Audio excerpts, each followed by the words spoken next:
Hati Maha Kudus Yesus sebagai perapian cinta kasih yang bernyala-nyala adalah lambang dan ungkapan nyata dari kasih abadi Allah. Sahabat terkasih dimanapun Anda berada, salam sehat dan penuh sukacita. Bersyukurlah kita senantiasa karena begitu besar rahmat dan kasih setia Allah untuk kita. Senang sekali saya Laurencia Fani menjumpai Anda dan akan menemani Anda semua dalam acara kesayangan kita, Oase Rohani Katolik edisi hari ini. Sudah hadir bersama kita di studio Romo Yohanes Budi Raharjo SDB. Apa kabar Romo? Baik Ibu Fani, terima kasih dan semoga para pemirsa pendengar juga dalam keadaan yang baik. Amin Romo. Sahabat, kita mulai acara kesayangan kita ini dengan doa pembuka yang akan dipimpin oleh Romo. Silakan Romo. Dalam nama Bapa dan Putra dan Roh Kudus. Amin. Allah Bapa yang Maha Rahim, Engkau memberi kami kesempatan untuk bertobat. Engkau berbicara dan menyapa kami melalui orang-orang yang kami jumpai, peristiwa yang kami alami, dan alam di sekitar kami. Bapa, jadikanlah hati kami seperti hati putramu, Tuhan kami Yesus Kristus, yang lemah lembut dan rendah hati, sehingga kami tidak terpisah darimu. Demi Kristus Tuhan dan pengantara kami. Amin. Antifon pembuka. Bersyukurlah kepada Tuhan, sebab Ia baik, kekal abadi, kasih setianya. Bacaan pertama diambil dari kitab Kedua Raja-Raja, bab 24, ayat 8-17.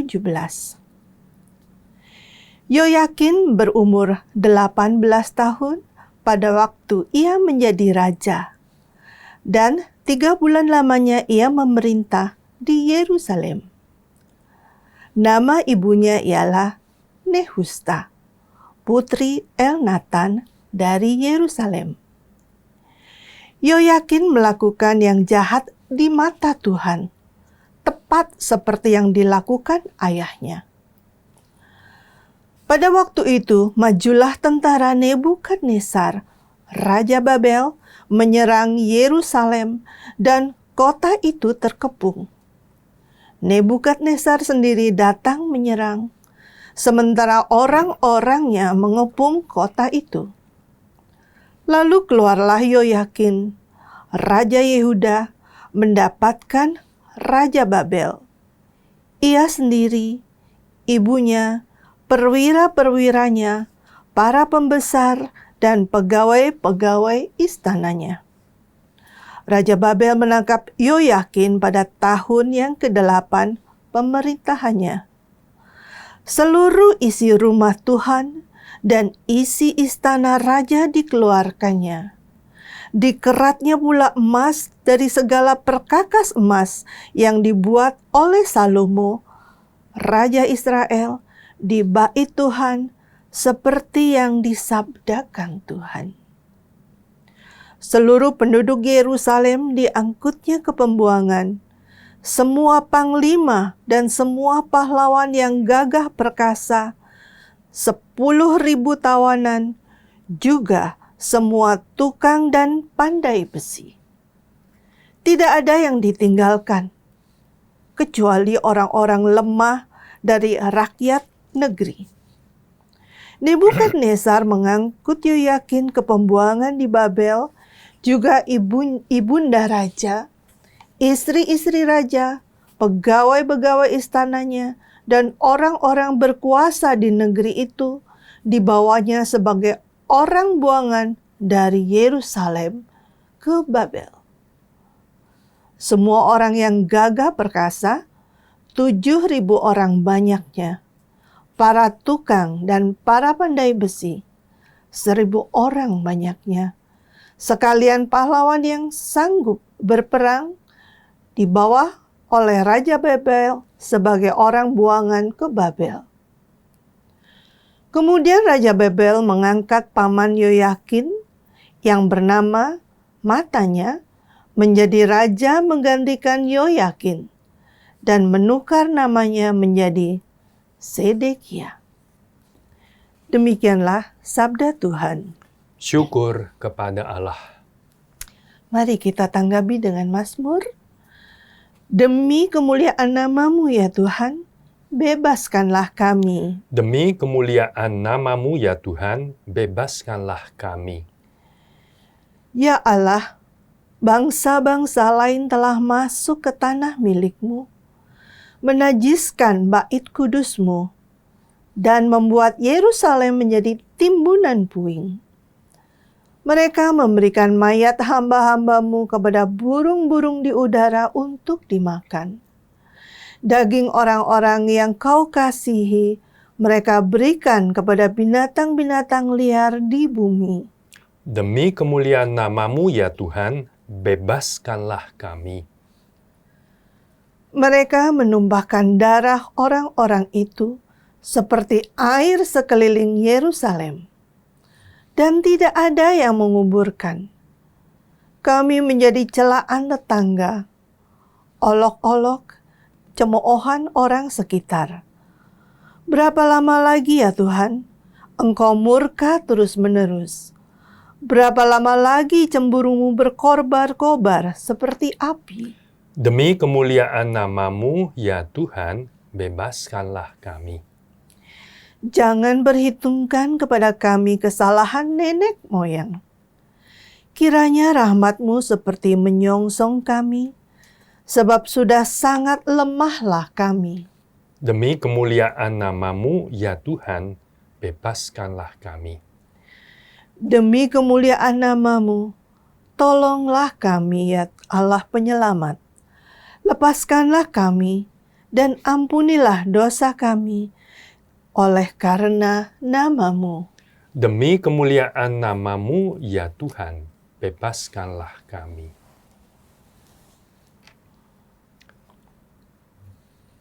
Haleluya, haleluya. Haleluya, haleluya. Barang siapa mengasihi aku, akan menaati sabdaku. Bapakku akan mengasihi dia, dan kami akan datang kepadanya. Haleluya, haleluya. Tuhan bersamamu, dan bersama rohmu. Inilah Injil suci menurut Matius. Dimuliakanlah Tuhan. Dalam khotbah di bukit, Yesus berkata, "Bukan setiap orang yang berseru kepadaku, Tuhan, Tuhan, akan masuk ke dalam kerajaan surga, melainkan dia yang melakukan kehendak Bapa-Ku di surga.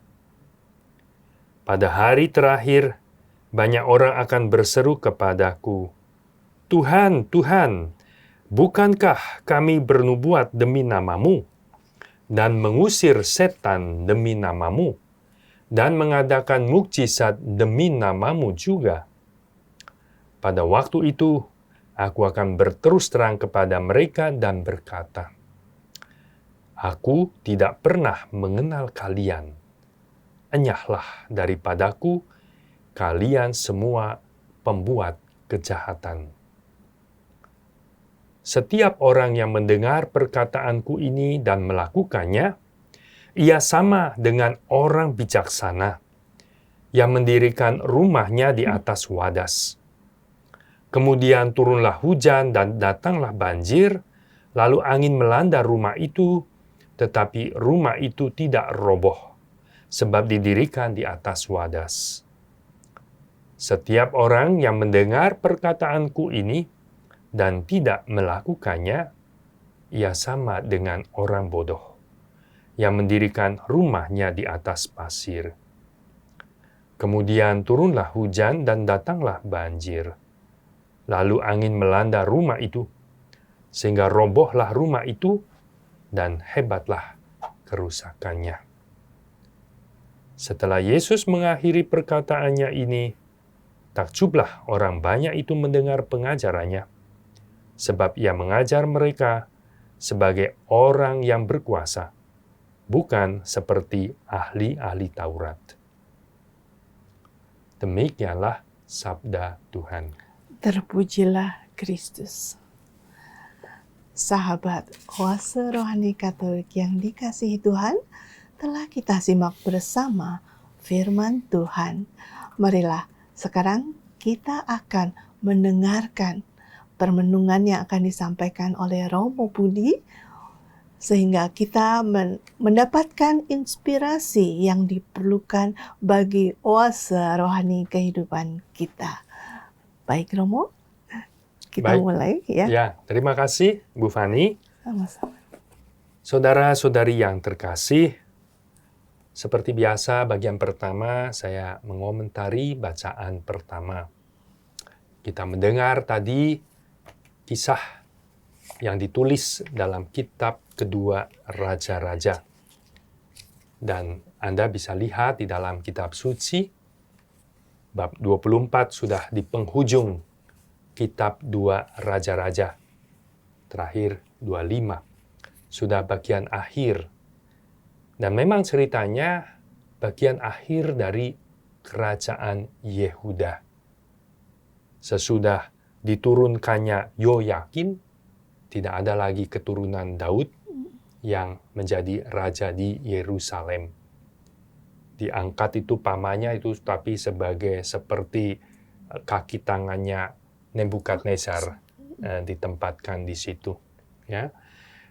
Dan apa yang kita bisa renungkan dari sini, seperti kata Rasul Paulus, segala tulisan yang diinspirasikan oleh Roh Allah, kitab suci, ya, berguna untuk menyatakan kebenaran, ya, untuk menegur kita dalam kekeliruan-keliruan kita, dan terus membimbing kita di jalan keselamatan. Ya.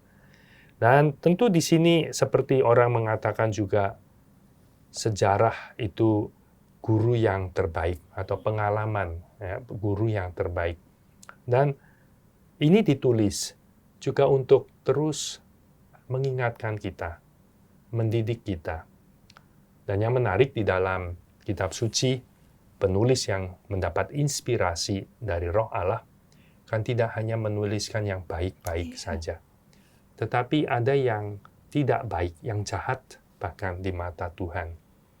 Dan kalau kita lihat seluruh sejarah umat Allah Perjanjian Lama Israel itu, mulai dari raja yang pertama Saul, kemudian raja yang paling terkenal itu Daud, kemudian anaknya Salomo, lalu kemudian terpecah kerajaan Yehuda Selatan dan Utara, Samaria, dan terpecah.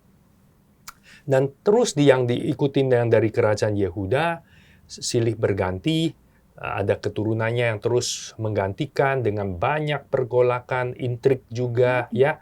Dan kita lihat selalu ada komentar, raja ini melakukan yang jahat di mata Tuhan. Tapi ada kadang-kadang raja yang baik. Raja yang baik. Yosia, misalnya itu dari orang tua dari Yoyakin, ya. Sebelumnya itu raja yang baik. Coba melakukan reformasi. Seperti kita paham betul reformasi di Indonesia. Karena berarti rezim dulu, era dulu ada yang tidak baik. Ya, ada korupsi, nepotisme, dan sebagainya itu, ya. Dan itu mau diperbaiki, direform, ya. Dan lalu mungkin ada pemimpin yang baik, tapi seringkali begitu kelemahan manusia, ceritanya berulang. Ada penggantinya yang tidak baik lagi. Dan ini dikomentari Yoyakin yang menggantikannya, anaknya itu melakukan yang jahat di mata Tuhan. Dan seringkali itu ada nabi-nabi yang mengingatkan, menegur, sudah keluar dari jalan Tuhan, tidak lagi mengingat perjanjian dengan Tuhan, tetapi bukan didengarkan, tetapi seringkali nabi-nabi justru dianiaya, bahkan dienyahkan, sampai dibunuh, begitu ya. Dan kita mendengar sampai kepada puncaknya kejadian di mana akhirnya kerajaan ini dikalahkan oleh Raja Nebukadnezar dari Babel. Dan ngangkut semuanya ya. Sampai semuanya dijarah, sampai emasnya juga dikerat semua, kerokin semua. Itu udah habis-habisan. Semua tadi terhitung sekian ribu ya, mulai dari raja, ibundanya, istri-istrinya, pegawainya, pahlawan-pahlawannya, tukang-tukangnya, yang kuat, yang apa, semua diangkut. Itu betul-betul habis.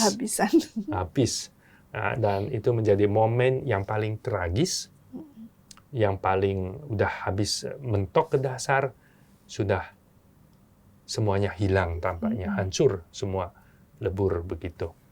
Ditinggal saja orang yang lemah, yang tidak berarti, pasti nanti tanah itu diduduki sama orang-orang lain. Iya kan? Nah, seperti itu kenyataannya dalam sejarah umat Allah ini, sampai terjadi titik yang paling rendah seperti itu. Maka Mazmur tadi juga macam Mazmur ratapan, ya kan? Mengungkapkan kemalangan nasib yang dialami. Dan selalu dari penulis yang diinspirasikan oleh Roh Allah itu menuliskan, ya demikian akibatnya. Karena kamu meninggalkan perjanjian dengan Tuhan. Kamu tidak taat, tidak mengikuti perintah Tuhan. Akhirnya hancur. Jatuh di dalam dosa, hancur. Sebetulnya intinya kan cuma itu. Ya, mengingatkan kita, kalau mau hidup membangun dengan kemauan sendiri, kekuatan sendiri, jalan sendiri, mengabaikan apa yang baik, yang benar, yang seperti Tuhan tunjukkan, cepat atau lambat hancur. Dan kita semua menderita dan dalam kehinaan. Dan itu hakikat yang pesan yang terus-menerus menjadi pesan yang selalu relevan dan aktual seperti itu.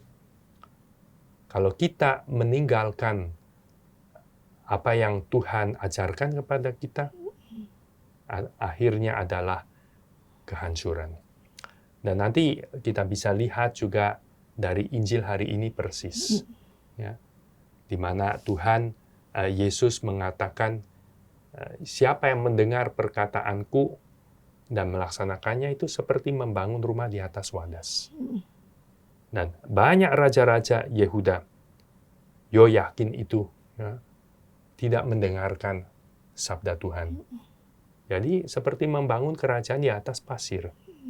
Begitu angin menerpa, banjir melanda, hancur. Begitu ada kekuatan yang di luar lebih dari itu, hancur.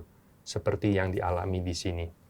Dan sebetulnya kerajaan Yehuda itu adalah kerajaan yang religius.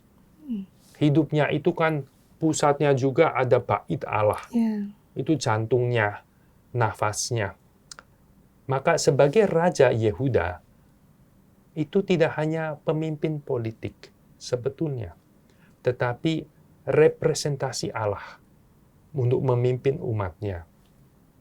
Nah, sayangnya seperti tadi saya katakan, raja-raja sering yang justru tidak merepresentasikan Allah. Mengikuti Allah-Allah lain. Bukan Allah Yahweh, Allah Israel, tapi ilah-ilah lain, berhala-berhala. Dan tentu itu sudah sangat melenceng. Ya. Yang bisa menjadi tentu pesan yang kita renungkan untuk kita sendiri, melihat hidup kita masing-masing, yaitu, apakah aku masih di jalan Tuhan, gitu kan? Apakah aku masih ingat perjanjian? Perjanjian apa dengan Tuhan? Nah, itu perjanjian baptis kita. Itu covenant, itu perjanjian kita dengan Allah. Di mana setiap Paskah itu kan kita baharui janji baptis. Ya kan? Percayakah ini dan menolak itu, ya itu. Itu adalah perjanjian kita dengan Allah. Allah yang sudah menyelamatkan kita, sudah membebaskan kita dari dosa, dan Ia mau supaya kita ikut di jalannya. Ya. Dan kita masing-masing itu adalah sebagai pemimpin. Kita sebagai pemimpin, ya, khususnya di dalam keluarga, di dalam pekerjaan. Setiap orang itu sebetulnya pemimpin menurut lingkatnya. Ya. Karena ada satu tokoh yang suka mengajarkan kepemimpinan, mendefinisikan atau menyamakan intisari kepemimpinan itu adalah pengaruh. Leadership is influence. Itu. Jadi kalau sekarang apalagi di medsos itu ya, banyak influencer. Itu sebenarnya pemimpin-pemimpin itu. Dalam arti itu membentuk pikiran orang, mengarahkan orang punya pikiran, punya tingkah laku, punya pilihan ini dan itu. Ya kan? Influencer, saya dengar dibayar mahal itu. Hanya untuk posting apa, mengatakan ini atau itu. Karena mempengaruhi orang, kemudian pilihannya itu. Apalagi kalau di bidang ekonomi kan mau beli ini atau mau beli itu, ya itu. Nah, itu pemimpin kita semua pemimpin. Apalagi yang punya posisi-posisi dalam organisasi ya, yang bisa memberi keputusan-keputusan sangat penting. Dalam keluarga tentu ayah, ibu itu pemimpin untuk anak-anaknya, ya kan? Tapi sama orang-orang muda, siswa-siswi juga pemimpin karena saling mempengaruhi satu sama lain. Dan pada akhirnya, kita semua pemimpin kepada diri kita sendiri. Saya ingat doa yang bagus itu dari General MacArthur, yang ada susunan doaku, nggak salah judulnya begitu kan. Ada ayatnya itu, ya Tuhan, supaya doa kepada anaknya, ya, supaya anakku itu bisa memimpin dirinya sendiri sebelum ia memimpin orang lain. Ya. Dan bagaimana memimpin diri sendiri yang paling pasti, bagaimana kita memimpin, mengarahkan diri, menguasai diri kita untuk hidup di jalan Tuhan. Mendengarkan sabda Tuhan, ingat perjanjiannya, dan segala macam suka duka, kesusahan, ya, kita mau terus berjuang di situ. Dan itu kalau kita lakukan itu, kita memberi influence kepada yang lain. Ya, oh kenapa dia bisa mengalahkan godaan ini atau itu ya? Dia kenapa dalam kesulitan dia tetap tabah, ya kan? Kenapa dalam banyak hal dia mungkin bully atau apa dia sabar gitu ya? Itu kan menampakkan sesuatu, orang bisa melihat, bisa merasakan, dan itu pengaruh. Ya. Dan semoga kita melakukan yang baik seperti itu yang benar, bukan seperti Yoyakin yang melakukan yang jahat, yang mempengaruhi orang lain, apalagi punya posisi tertinggi di satu negara, kerajaan untuk rakyat-rakyatnya. Ya. Dan satu lagi saya ingat kata orang yang pakar gitu ya di dalam kepemimpinan, katakan segala sesuatu kan rise or fall on leadership ya, tumbuh berkembang, terbangun atau hancur tergantung dari kepemimpinan. Dan itulah pentingnya ya pemimpin itu. Jadi kiranya ini bisa memberi inspirasi, pesan kepada kita melihat bagaimana saya sendiri, apakah saya dalam relasi dengan Tuhan masih dan makin dekat, malah makin setia, dan kita sendiri juga pemimpin. Pemimpin pertama-tama untuk diri kita sendiri, dan kemudian kita bisa memberi influence, pengaruh yang baik dan benar untuk di sekeliling kita, dalam keluarga, tempat kerja, di komunitas kita. Dengan demikian, kalau masing-masing berbuat itu, kita semua membangun yang baik. Ya.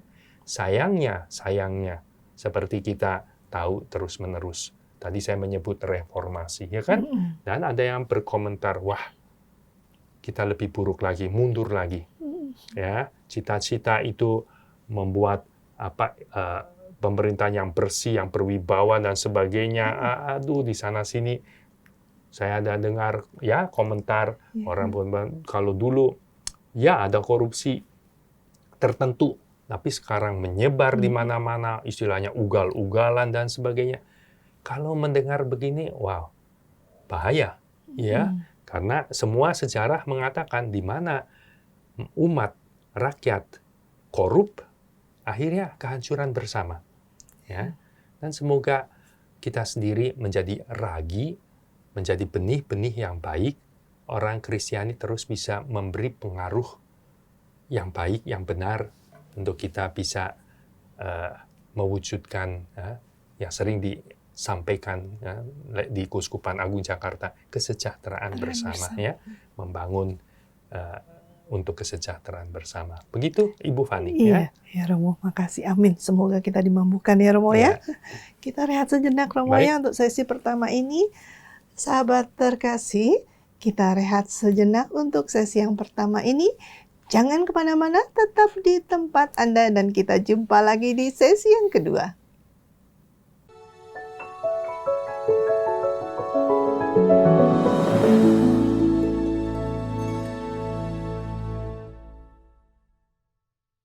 Sahabat terkasih, terima kasih untuk kesetiaan Anda masih bersama kami di acara Oase Rohani Katolik edisi hari ini bersama Romo Budi dan saya Fani. Sebelum kita lanjutkan permenungan hari ini, jika Anda berminat untuk mengirimkan pesan atau usul, bisa menuliskan ke email kami di orkkaj2021@gmail.com atau ke nomor telepon WhatsApp 0881 0251 334 38. Baik Romo, kita lanjutkan ya untuk sesi yang kedua ini tentang Injil ya Romo. Ya, baik Bu Fani, pemirsa pendengar. Maka bagian kedua saya mengomentari bacaan Injil dan bisa menghubungkannya juga seperti dengan bacaan pertama, seperti tadi di bagian pertama saya juga menghubungkan dengan apa yang kita dengar dari bacaan Injil.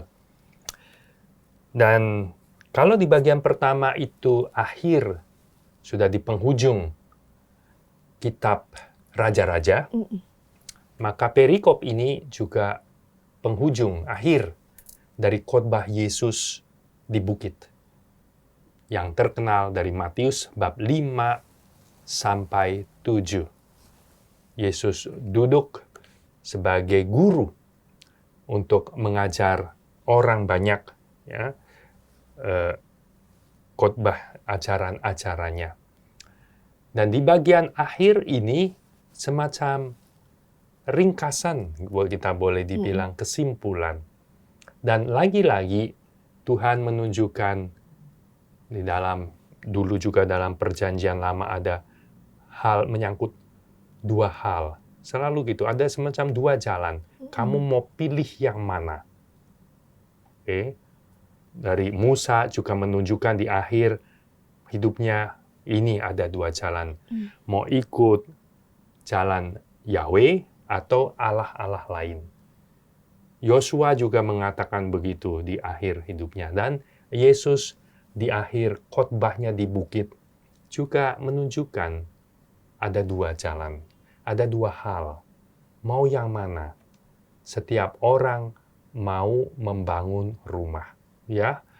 Dan ada dua macam orang yang mendengarkan perkataan Tuhan, melakukannya. Ada yang mungkin tidak mendengar atau mendengar tetapi tidak melakukan. Jadi pada dasarnya antara melakukan kehendak Tuhan atau tidak melakukan. Dan yang melakukan, mendengar dan melakukan, itu Yesus umpamakan orang yang membangun rumah di atas wadas, yang lain di atas pasir. Dan kita bisa mengerti meskipun kita bukan sarjana sipil, ahli konstruksi, tapi gampang kita mengerti. Semua butuh fondasi yang kokoh supaya bangunannya itu kokoh, kuat untuk menahan segala macam pengaruh dari luar, ya.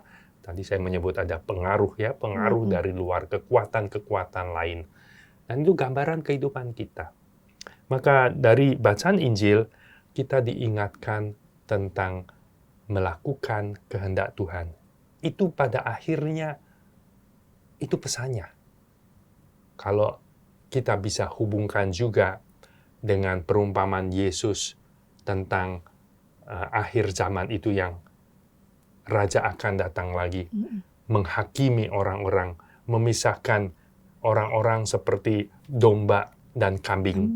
Ya kan? Iya. Kan yang domba itu yang masuk ke kerajaannya, itu yang melakukan ini, melakukan itu, dan sebagainya. Sedang yang ini yang tidak melakukan. Bahkan mungkin mereka tidak melakukan yang jahat, tetapi tidak melakukan sesuatu yang semestinya mereka lakukan. Ya. Dan lalu kata kuncinya juga di sini menurut Injil selalu berulang Matius adalah masuk dalam kerajaan surga. Apakah dalam hidup kita sungguh sudah sedang memasuki kerajaan surga? Itu yang paling berharga, itu yang penting. Seperti Tuhan mengatakan, apa gunanya orang memiliki dunia segala isinya, tapi kehilangan nyawanya. Ya. Jadi, bacaan hari ini mengingatkan kita yang terpenting, yang masuk ke dalam surga, itu siapa? Bukan orang yang omdo, berseru saja Tuhan, Tuhan, ya. Jadi itu seringkali dibedakan antara orang yang beragama dan orang yang beriman. Orang yang beragama termasuk yang itu, suka menyebut Tuhan, Tuhan. Bahkan secara lahiriah tampak beribadah. Pergi ke tempat ibadah, merayakan sesuai agamanya, apapun agamanya itu. Ya, kita orang Katolik ya pasti terutama misa ke gereja. Tetapi kalau tidak melakukan, tidak masuk kerajaan Allah. Ya. Itu seperti dalam kesempatan lain, Yesus mengatakan seperti pohon, tapi tidak ada buahnya. Mungkin ada cabang-cabang, ada daun-daun, tapi nggak ada buah. Percuma. Tuhan menantikan buahnya. Dan itu sering kadang dikomentari seperti itu. Liturginya bagus, musiknya bagus, gerejanya didekor bagus, tetapi lalu tidak ada perbuatannya, sia-sia. Seringkali kan di-sharingkan, sudah memuji Tuhan, segala macam, keluar misa, ada sedikit sesuatu, ada udah nggak sabar marah-marah. Ya kan? Mungkin ada yang menghalangi mobilnya atau apa, atau kelamaan nggak keluar, udah marah-marah. Itu saya di mana ya tadi habis beribadah, nggak ada damai, kayaknya tidak membawa damai, ya kan? Sudah misa sudah selesai, pergilah, itu diutus, utus menjadi kabar baik, hal-hal yang baik yang sudah didengar, teladan Yesus, Injilnya, nasihat dari imam yang memberi homili, tapi itu seperti itu. Dan kadang saya mendengar sebelum misa juga atau di dalam misa juga ada yang berantem karena masalah tempat duduk. Ya, mau duduk di sini, mungkin ada pihak tatip nggak boleh di sini, berantem. Dan marah-marah akhirnya pergi keluar. Tidak, ya bagus ya, dalam arti menyadari nggak bisa menghadiri dengan marah-marah. Tapi seperti itu, kita diingatkan bukan yang berseru Tuhan, Tuhan yang masuk kerajaan Allah, tetapi yang melakukan kehendak Bapa. Itu yang masuk dalam kerajaan Allah. Jadi masuk gereja rajin itu belum tentu masuk kerajaan Allah. Iya, iya. Ya, tetapi siapa yang itu mesti menjadi sumbernya untuk kita bisa terus bertumbuh masuk dalam kerajaan Allah. Dan lebih mencengangkan kalau dipikir, bahkan ada orang yang mengatakan, bukankah aku bernubuat demi namamu? Mengusir setan demi namamu. Wow. Oh, kalau dipikirkan, ini hamba Tuhan yang hebat sekali. Membuat mukjizat, mengusir setan demi nama Yesus. Dalam nama Yesus. Wah, ini kan orang takjub, ini hamba Tuhan yang hebat. Tetapi di sini, aku berterus terang kepada mereka, tidak pernah mengenal kalian. Enyahlah. Kenapa enyah? Kalian semua pembuat kejahatan. Jadi, ukurannya itu, kata itu loh. Di mata Tuhan, baik atau jahat. Nah, seperti tadi, hubungkan ke bacaan pertama, ya, raja itu yakin melakukan yang jahat di mata Tuhan. Hancur. Hidupnya hancur. Jadi tawanan, jadi budak. Dalam kehinaan, penderitaan. Dan kita di sini juga sama. Tadi saya menyebut setiap dari kita adalah pemimpin. Dan apakah kita melakukan yang baik, yang benar, kehendak Tuhan, atau justru pembuat kejahatan? Kalau tidak melakukan yang baik dan benar, percuma yang lain-lain itu. Ya. Dan kalau membuat yang baik dan benar itu, nah, kita terus maju, masuk di dalam kerajaan Allah. Tadi saya mengatakan kata kunci itu kerajaan Allah. Siapa yang masuk memiliki kerajaan Allah, memiliki segalanya. Tapi memiliki segalanya, tapi tidak masuk, kehilangan semua-muanya, ya, tidak ada artinya. Dan ketika Yesus mengajarkan doa, kita bisa ingat pasti, Bapa, dimuliakanlah namamu, datanglah kerajaanmu. Itu, jadi lagi-lagi itu, intinya itu. Tapi ayat doa berikutnya adalah, jadilah kehendakmu, ya, di atas bumi sebenarnya. Jadi tidak terpisahkan. Siapa sekali lagi yang mau masuk dalam kerajaan Allah, menjadi empunya kerajaan Allah, dia itu adalah yang melakukan kehendak Bapa. Di tempat lain, Yesus mengatakan, siapakah ibuku, siapakah saudara-saudariku? Dia yang melakukan kehendak Bapa. Ya? Dan dari situ kita bisa kiranya merasakan, wah, melakukan kehendak Tuhan, kita menjadi dekat saudara Yesus. Wow, kan luar biasa ya, menjadi berkenan kepada Bapa. Baik di mata Allah, itu yang mesti menjadi harta kita. Dan sekali lagi seperti di bagian pertama saya katakan, kalau itu ada, kita bisa menjadi influencer. Kita memberi pengaruh yang baik terus, melebarkan kerajaan Allah. Jadi ketika doa Bapa kami, ya, datanglah kerajaanmu, itu pertama-tama adalah dalam diri kita. Apakah kita bisa setiap kali doa itu, Tuhan makin meraja atau tidak di dalam diriku? Dan Tuhan makin meraja atau tidak di dalam diriku, itu artinya juga, apakah aku makin setia melakukan kehendak Tuhan. Makin setia, makin kita bertekun, melakukan segala-galanya, itu makin Tuhan meraja. Tuhan makin berkenan, kita menjadi baik di mata Tuhan, dan kita memberi pengaruh, melebarkan kerajaan Allah itu di dalam masyarakat. Demikian maka kita mengambil bagian dalam karya Tuhan, membangun kerajaan Allah di dunia ini. Dan selagi kita masih di dunia ini, kita sudah bisa merasakan damai sejahtera, sukacita, karena kita ada di dalam kerajaannya. Begitu, Ibu Fani. Amin, Romo. Semoga kita selalu dimampukan ya, Romo. Betul. Ya, di atas bumi seperti di dalam surga. Jadi di bumi ini sudah seperti di surga. Iya. Sahabat terkasih, demikian indahnya permenungan yang dibawakan oleh Romo Budi. Kita sudah di penghujung acara, kita tutup acara kita dengan doa penutup dan juga berkat dari Romo. Silakan Romo. Marilah kita berdoa.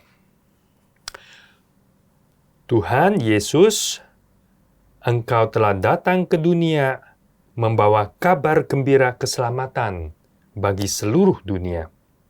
Semoga dengan bantuan Roh Kudus-Mu, kami pun dimampukan untuk melaksanakan dan menghidupi sabda-Mu itu, sehingga kami dapat berdiri kokoh seperti rumah yang didirikan di atas batu, dan kami terus memperluas kerajaan-Mu di dunia ini. Engkau yang hidup dan berkuasa, kini dan sepanjang masa. Amin. Tuhan bersamamu, Dan bersama rohmu. semoga saudara sekalian diberkati oleh Allah yang Maha Kuasa, Bapa dan Putra dan Roh Kudus. Amin. Terima kasih Romo Budi. Terima kasih. Sahabat Oase Rohani Katolik yang dikasihi Tuhan, sampai di sini perjumpaan kita. Romo Budi dan saya, Laurencia Fani, pamit undur diri. Sampai jumpa di Oase Rohani Katolik berikutnya. Salam damai.